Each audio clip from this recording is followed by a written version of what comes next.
This morning I want to continue on with a mini lesson pertaining to the parable of the rich man and Lazarus. And I want to answer the question,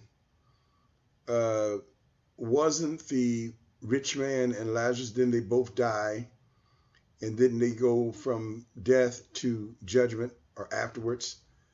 I would like to explain the reason why Jesus talked about them dying, the dying of the rich man and the dying of Lazarus.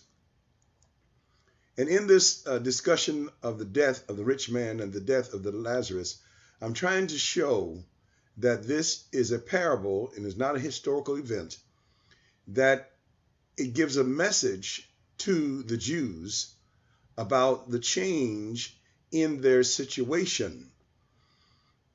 And what we're saying here is that we want to show, first of all, that the parable of the rich man and Lazarus is in the book of Luke, St. Luke's Gospel.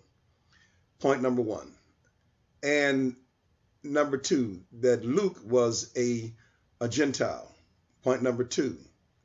Number three, Luke's mission and Luke's writings and perspective of the gospel were from the standpoint of a hope of the Gentiles, of them being admitted into the graces of God, and that the point number three is that Jesus Christ was ministering to the Jews a special message, warning the Jews about the changes that will come when the church comes and the Gentiles are brought into the church.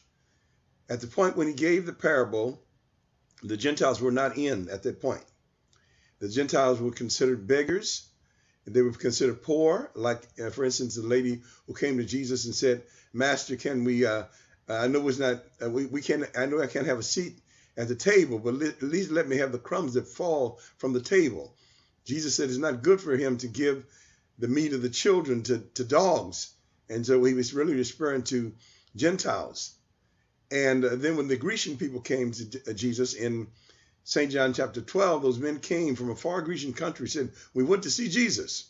But he had to send, he wouldn't come out to them. But he sent word to them and said, "I can't come out to you now. I'm not ministering to the Gentiles. But if I be lifted up from the earth, I'll draw all men unto me. After the Calvary, all men will come." St. John chapter 1, read about verse 11. He came unto his own. He came to the Jews first, and his own received him not. This is afterwards, as we look back on Jesus' life. John writes this. "And his own received him not, but to as many as received him, to them gave he the power to become the sons of God." This is the Gentiles becoming the sons of God. And then if we go to Ephesians chapter 2:12, where Paul said that the Gentiles were alienated from the commonwealth of Israel. They didn't have all the wealth that Israel had. You know, when we say wealth, we're not talking about finances. We're talking about the promises of Abraham and the law and the commandment and the covenants and all of those rich things that they had in God's relationship with the Jews. And so it is the wealth there has to do, and the wealth, the circumstance and their status has to do with the wealth of them being Jews. It's not about a rich man, a Jew or Gentile in the world who was so mean to Lazarus that he ended up going to hell over it, because that's not even brought out in the parable. But the focus here is on the richness of the Jews and their situation and their status, their special status. And the poorness is the poorness of the Gentiles, who are considered like beggars, who are the outside of the promises, the commonwealth of Israel. That's why the Lazarus is outside of the gate. He's not even inside. And the dogs, he's in a position exposed to dogs, which are those that have no access, substandards, and alienated from God. So in this has been going on all throughout the Old Testament, the riches of the Jews having access and the poverty of the Gentiles. There's no Gentile anything offered in the Old Testament. And so that when it comes to the things of God, any promises of God. The millennial was to the Jews and all of that. When it comes to any of those things, the Gentiles didn't have it in the Old Testament.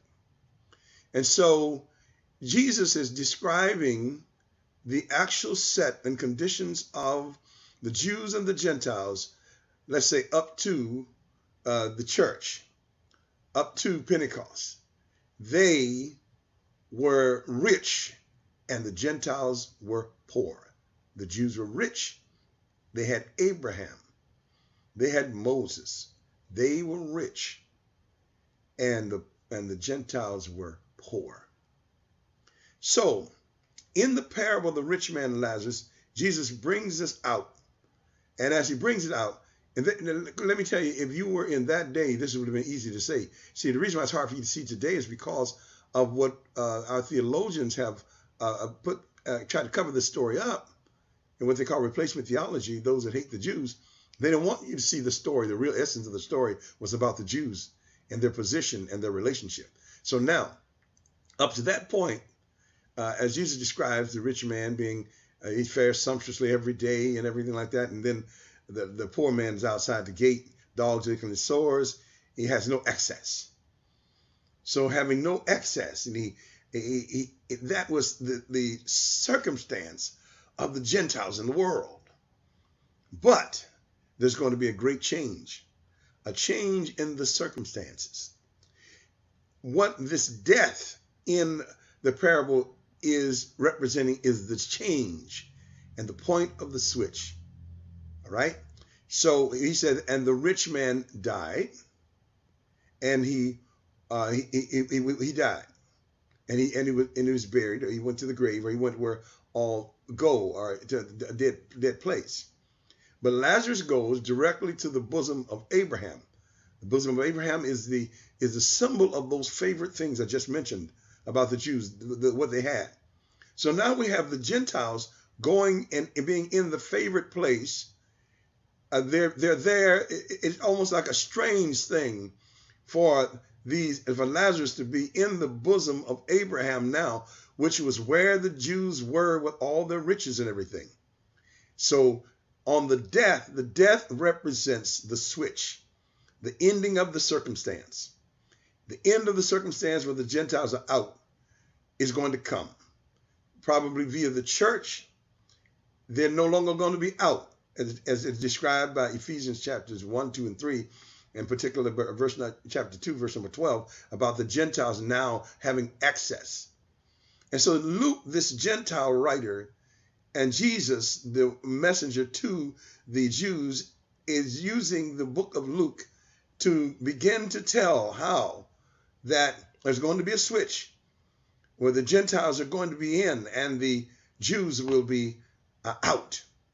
And so this switch is, and this death is the point of the ending of that situation.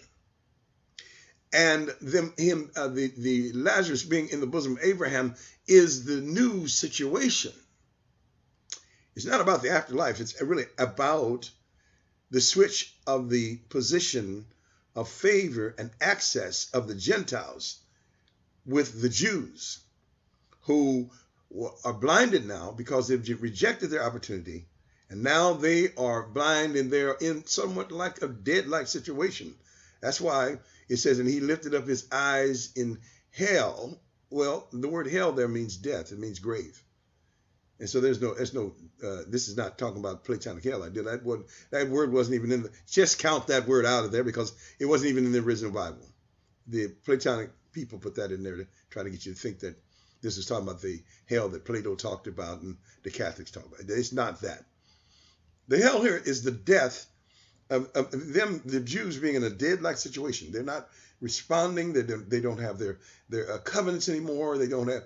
They still have them, but they're dead to those things. They're dead. They're not. They're blinded, and they're scattered, and so because they miscalculated and devaluated the position they had in being rich with all of that. So now they're in a dead-like situation. He lifted up his eyes, and then so what did he see? He looked and he saw Lazarus in the bosom of Abraham.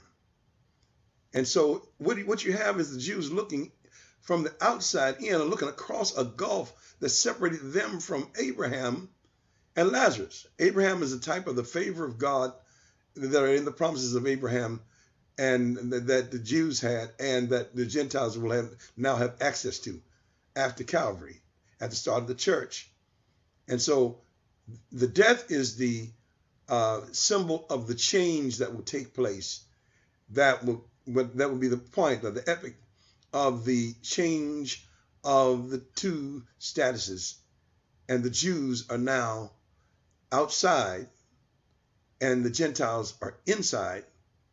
And we know this is about the Jews because Abraham says, he calls him son. And so that means that these are the sons, these are the Jews.